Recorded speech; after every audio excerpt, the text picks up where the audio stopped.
All right. I have a book here for you guys today that is called An A from Miss Keller.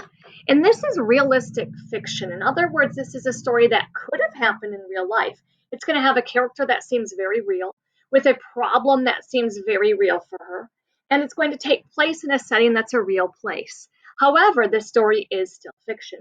It's by Patricia Polacco, and I'm going to read it to you today. And your job today is to listen to this story through the ears of a writer. I want you to notice today, what are the things that this writer does as a writer of realistic fiction that you like, that you might also want to do in your writing?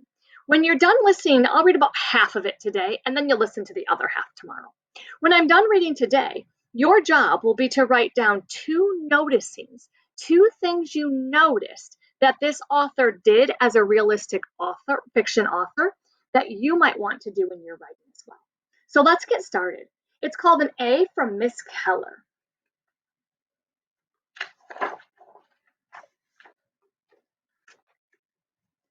I had to admit that I was feeling pretty flattered about being chosen for Miss Keller's writing class. But there were all those rumors about her. Like she had an evil temper, held grudges, and took a deep and abiding personal dislike to some of her students. And that in her entire career, she had never given a student an A. Everyone called her Killer Keller, even other teachers. An A from Miss Keller.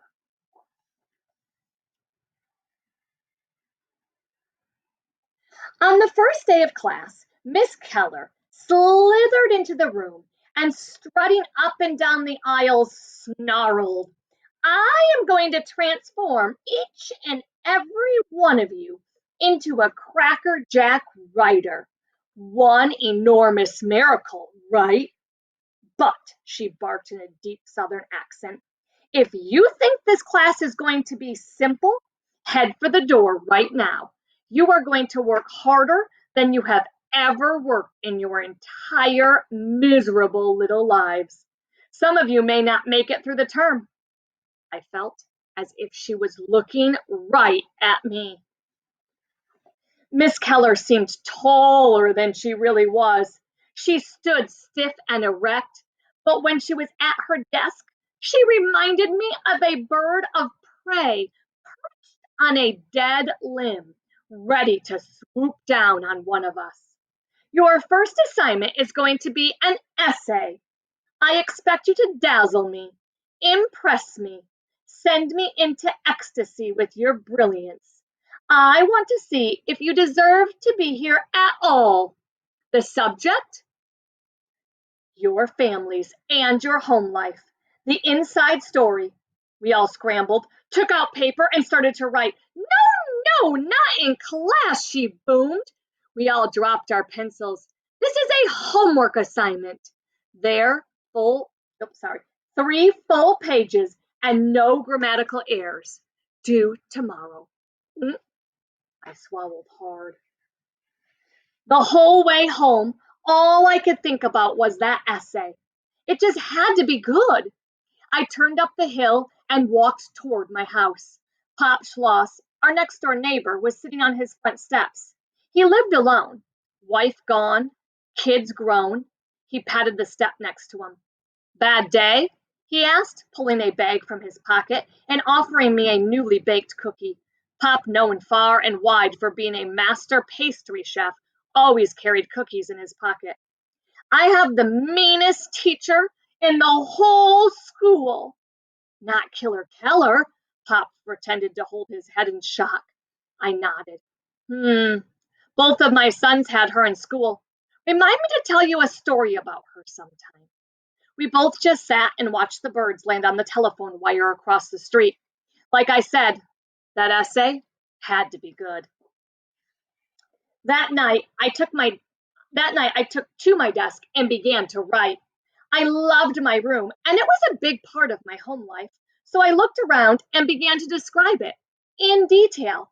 I wrote about how I loved my cat, my mom, my new skirt, eating breakfast. I felt masterful. This was, I thought, some of the best writing I had ever done. I could hardly wait to read it out loud in class. The next morning, one by one, my classmates read their essays out loud. I wasn't afraid to read, but I was sure nervous. Then I heard my name. Miss Barber, you're next. I read my masterpiece about my family, my home life, about how I loved everyone and everything about it.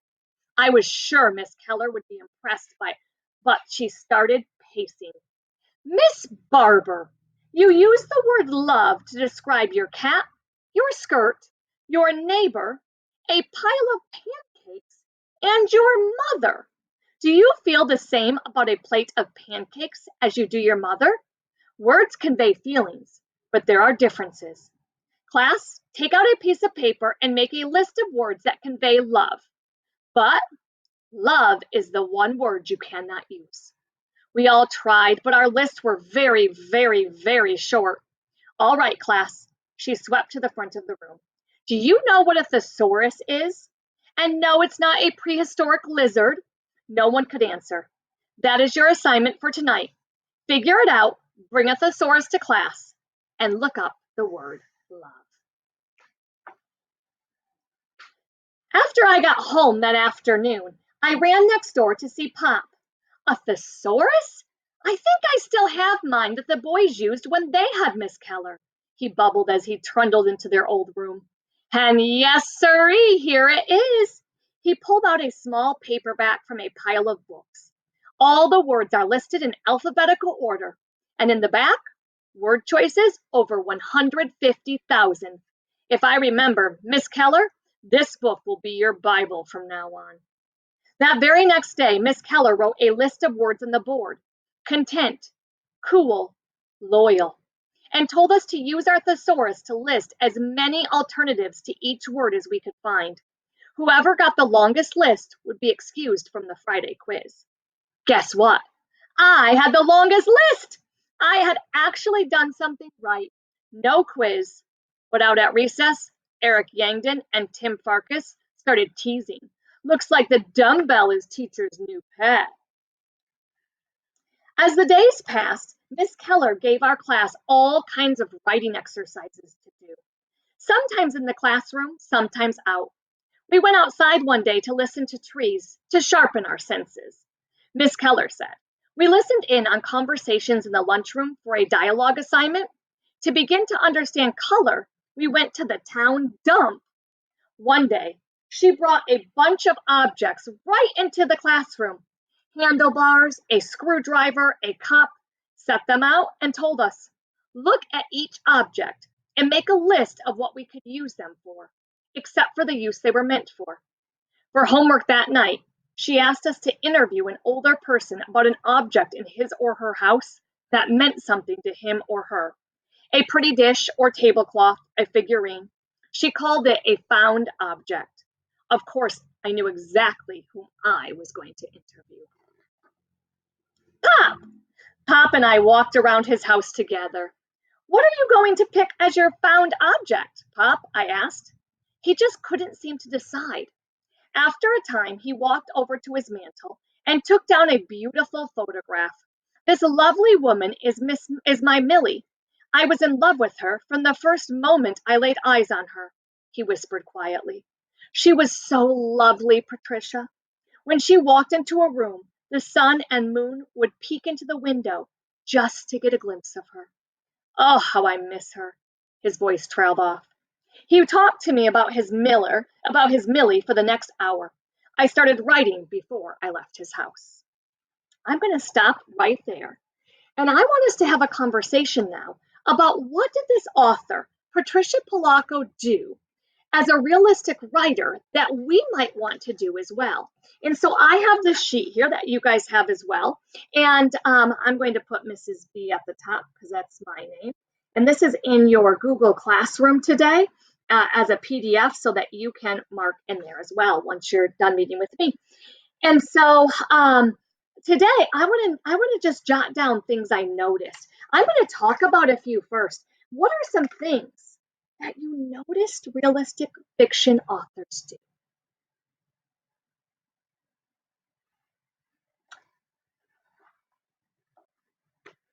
Listen to this sentence right here. Miss Keller seemed taller than she really was. She stood stiff and erect, but when she was at her desk, she reminded me of a bird of prey perched on a dead limb, ready to swoop down on one of us. I love the words she used here. She really has quite the vivid detail. Like she's describing what Miss Keller looks like with such detail that she brings Miss Keller to life and really shows how intimidating Miss Keller could be. So, one thing I noticed that I liked about this writer is the way that she used details to bring her characters to life and to help us to really understand who they are. In this case, somebody who's very scary to all the kids. That's one thing I noticed. Another thing I noticed is that the story goes in sequence. It goes in sequential order. It started with Patricia on her first day of the writing class, and it's kind of going throughout the year. Their first writing assignment, and then it's going on, and she won that essay. So it's telling the events that Patricia, this character, had in this class. Notice it's not telling all about the things that Patricia does. It's not telling about her dance class. It's not telling about the other subjects in school that she goes to.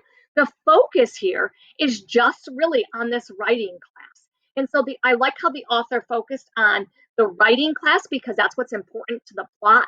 You can feel how that problem is coming as she's trying to become this good writer. And I like how the author wrote it in order of the events that happened. So those are some things that I noticed. I'm going to write one of those down.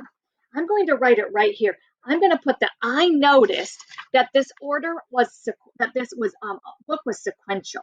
So I'm going to write here sequential. And that means that it had a beginning, then a middle, and I'm going to assume it's going to have an end. So it's following that beginning, middle, end in the order of the story. An example from the book is it started with Patricia on her first day of class and then moved throughout